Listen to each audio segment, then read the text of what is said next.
Agora, em 1 Pedro capítulo 1, essa carta que foi escrita por Pedro, apóstolo de Jesus Cristo, e enviada aos eleitos de Deus, peregrinos dispersos no Ponto, na Galácia, na Capadócia, na província da Ásia e na Bitínia. Ou seja, eles estavam dispersos pela perseguição. Em Atos capítulo 8, depois da morte de Estevão, os que haviam sido dispersos, ou seja, os irmãos que haviam sido dispersados pela perseguição, pregavam a palavra de Deus por onde quer que fossem.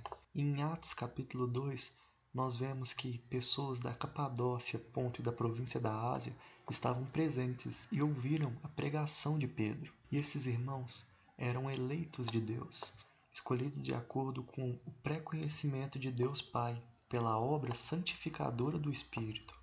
E eles foram escolhidos para a obediência de Jesus Cristo e a aspersão de seu sangue, ou seja, a aspersão do sangue de Jesus lhes perdoou os pecados. E Pedro abençoa eles dizendo: graça e paz lhes sejam multiplicadas.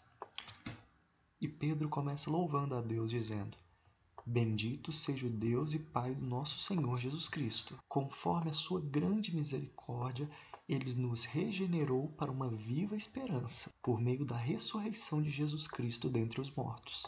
E ele nos regenerou para uma herança que jamais poderá perecer, ou seja, ela durará para sempre.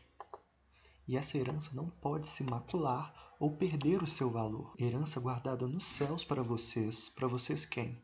Para vocês que, mediante a fé, são protegidos pelo poder de Deus até chegar à salvação prestes a ser revelada no último tempo. Como disse o Senhor Jesus em Lucas 21, verso 28, quando nós começássemos a ver os finais dos tempos, nós devíamos nos levantar e erguer as nossas cabeças, porque está próximo a redenção de vocês. E nisso vocês exultam, ainda que agora, por um pouco de tempo, devam ser entristecidos por todo tipo de provação.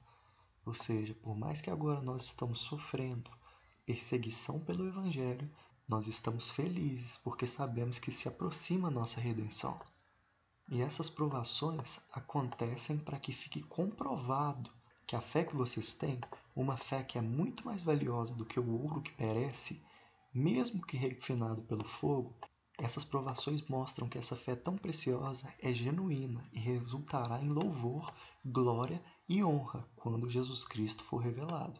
Ou seja, a nossa fé vai resultar em honra para nós. Mesmo não tendo o visto, vocês amaram o Senhor Jesus, vocês o amaram.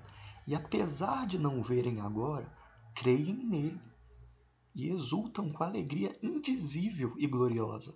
Como disse o Senhor Jesus em João capítulo 20, verso 29, Jesus disse a Tomé: então lhes disse Jesus: porque você me viu, você creu?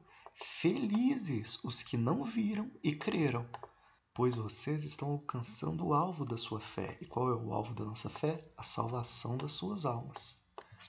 E foi a respeito dessa salvação que os profetas que falaram da graça destinada a vocês investigaram e examinaram, procurando saber o tempo e as circunstâncias para os quais apontava o Espírito de Cristo que neles estava, ou seja, o Espírito de Jesus Cristo estava atuando nos profetas para que eles pudessem predizer o que nós vemos agora em Jesus.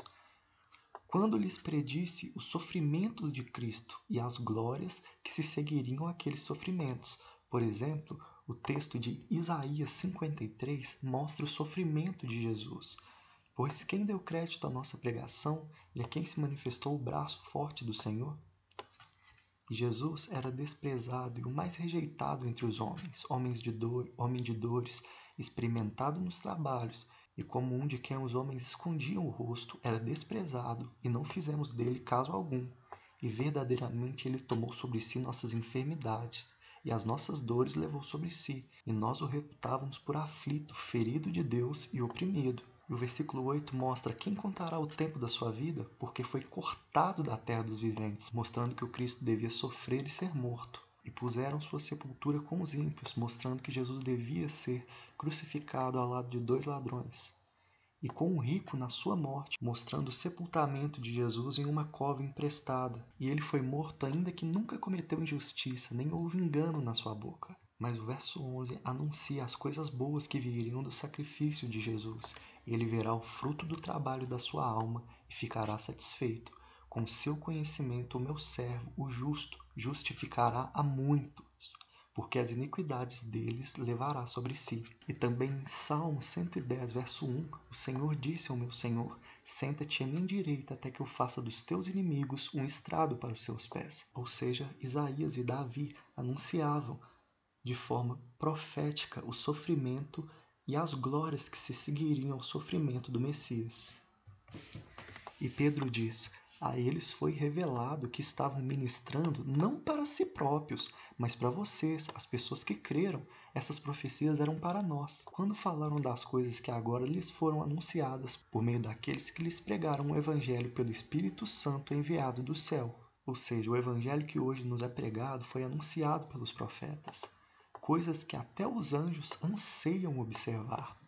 Portanto, estejam com a mente preparadas, prontos para a ação. Sejam sóbrios e coloquem toda a esperança na graça que lhes será dada quando Jesus Cristo for revelado.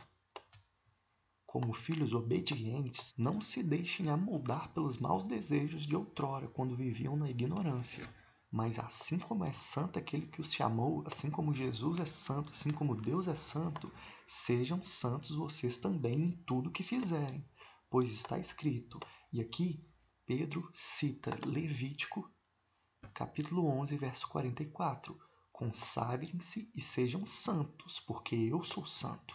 Sejam santos, porque eu sou santo.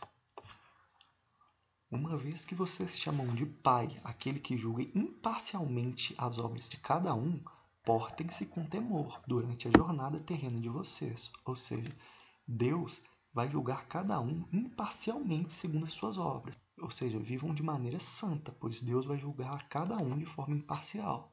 Pois vocês sabem que não foi por coisas perecíveis como prata ou ouro que vocês foram redimidos da sua maneira vazia de viver, que lhes foi transmitida por seus antepassados.